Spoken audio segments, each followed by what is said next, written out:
12월 14일 윤석열 대통령 탄핵소추안이 가결된 직후 한덕수 국무총리가 대통령 권한대행직을 맡게 되었습니다. 하지만 약 2주 만에 한 권한대행의 탄핵소추안이 국회에서 통과되며 정치적 혼란은 더욱 심화되고 있습니다.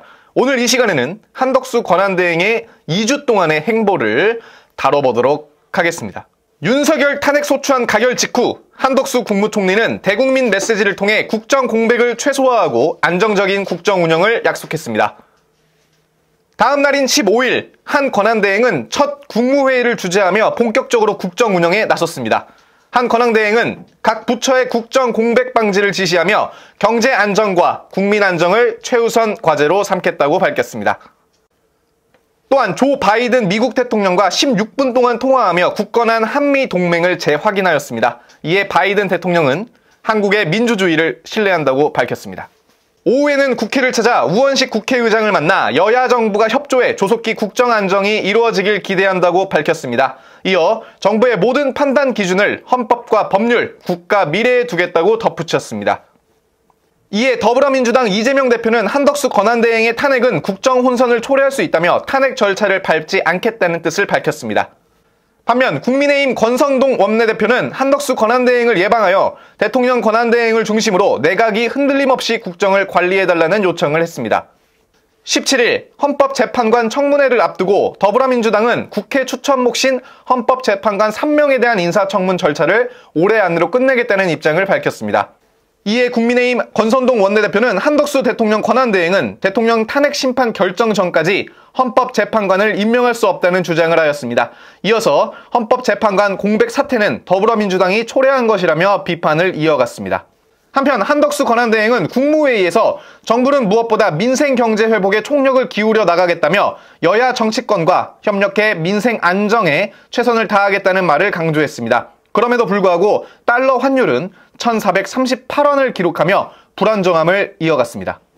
18일 더불어민주당은 당초 입장과 다르게 한덕수 권한대행에 대한 탄핵소추안을 만일을 대비해 준비 중이라고 밝혔습니다. 이날 박찬대 원내대표는 농업 4법 등 민생 법안에 거부권을 행사할 것이라는 전망에 권한을 남용해 거부권을 행사하면 묵과하지 않겠다는 단호한 뜻을 밝혔습니다. 민주당의 압박에도 불구하고 19일 한덕수 권한대행은 양곡법 등 6개 법안에 대해 거부권을 행사했습니다. 선택이 책임있는 정부의 자세인지 대통령 권한대행으로서 고민과 숙고를 거듭했습니다. 그리고 오로지 헌법 정신과 국가의 미래를 최우선으로 고려하여 결심을 하게 되었습니다. 이에 더불어민주당은 거부권을 쓴 한덕수 권한대행을 향해 선을 넘지 말라며 내란 부역으로 판단되는 즉시 끌어내리겠다며 경고했습니다. 한편 한덕수 권한대행은 오후에 이시바 시게루 일본 총리와 전화통화에서 한일 관계의 안정적 유지 발전을 위해 계속 협력해 나가겠다고는 이야기를 나눴다고 밝혔습니다. 20일 국민의힘 권성동 원내대표는 총리 공간에서 열린 국정안정 고위당정협의회에서 국방과 치안은 국가의 기본적 질서로서 헌정수호의 토대라며 국방부 장관과 행안부 장관에 대한 임명이 시급하다며 조속히 임명해달라고 밝혔습니다. 권 원내대표는 지난 17일 권한대행은 헌법재판관을 임명할 수 없다는 말을 내뱉기도 했습니다. 오후에는 한덕수 권한대행이 이재용, 최태원 등 4대 그룹 회장들과 개별 통화를 진행했다는 사실을 밝혔습니다. 한편 12.3 계엄 사태를 수사 중인 경찰 국수본은 한덕수 권한대행이 피의자 신분으로 대면 조사를 받았다고 밝혔습니다.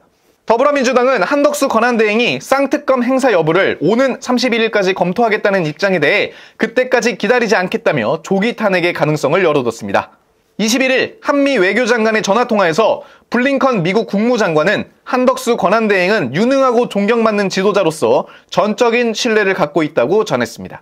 22일 더불어민주당이 한덕수 권한대행에게 24일까지 윤석열 상설특검과 내란특검법, 김건희 특검법을 공포하라며 그렇지 않으면 탄핵 절차에 즉시 착수하겠다며 최후 통첩을 날렸습니다. 이에 국민의힘 권성동 원내대표는 더불어민주당이 추진하는 쌍특검법에 대해 위헌적 요소가 명백함에도 거부권을 쓰지 않는 게 오히려 헌법 위법이라는 지적을 하면서 국정과 여당을 마비시키겠다는 민주당의 속셈이 깔려있다고 주장했습니다. 또한 대통령 권한대행은 대통령과 동일한 지위에 있기 때문에 재적의원의 3분의 2 이상의 동의가 있어야 탄핵안이 가결된다고 강조했습니다. 23일 한덕수 권한대행은 경제 6단체장 간담회에서 대내외적인 리스크로 기업인들이 마음 놓고 활동할 수 있는 여건 조성이 아직 미흡한 상황이라며 지금 국정을 책임지고 있는 총리로서 죄송하다는 말씀을 드리고 싶다며 고개를 숙였습니다. 이날 달러 환율은 1,450원을 돌파하며 금융위기 당시인 2009년 수준을 웃돌았습니다.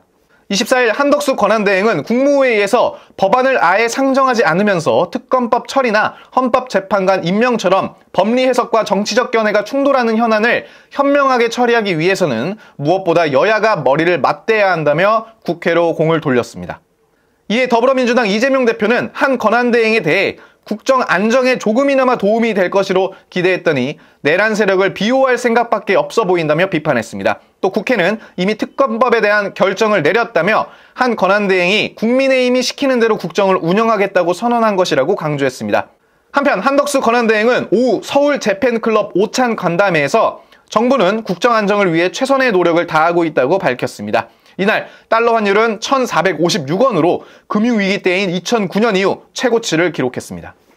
26일 국회에서 헌법재판관 3인 선출할 표결을 앞두고 한덕수 권한대행은 긴급 대국민 담화에서 대통령 권한대행은 국정 운영에 전념할 뿐 헌법기관 임명을 비롯해 대통령의 중대한 권한 행사는 자제하는 것이 헌법 정신이라고 설명했습니다.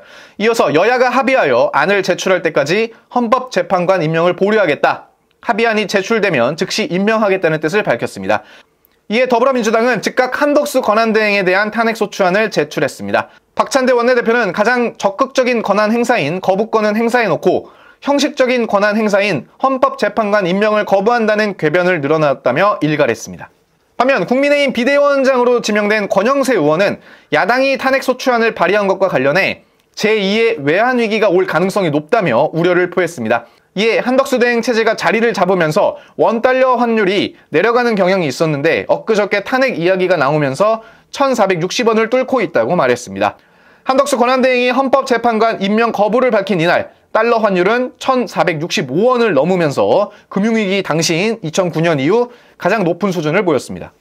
한편 현재 구속 중인 김용현 전 국방부 장관 변호인단은 기자회견을 열어 계엄령 당일 국무회의에서 김용현 전 장관이 사전에 한덕수 국무총리에게 먼저 보고하고 대통령에게 건의하는 절차를 밟았다고 밝혔습니다. 이에 한덕수는 장관으로부터 먼저 들어 대통령보다 먼저 알았다는 게 김용현의 명확한 설명이라며 강조했습니다.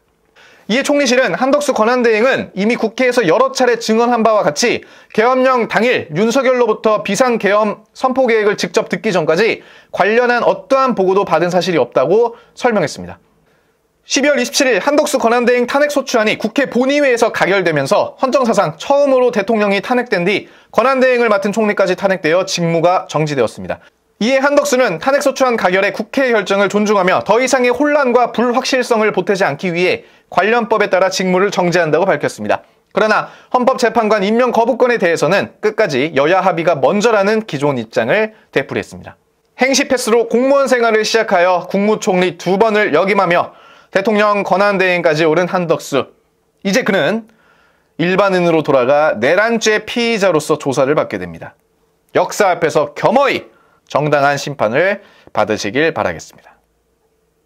감사합니다.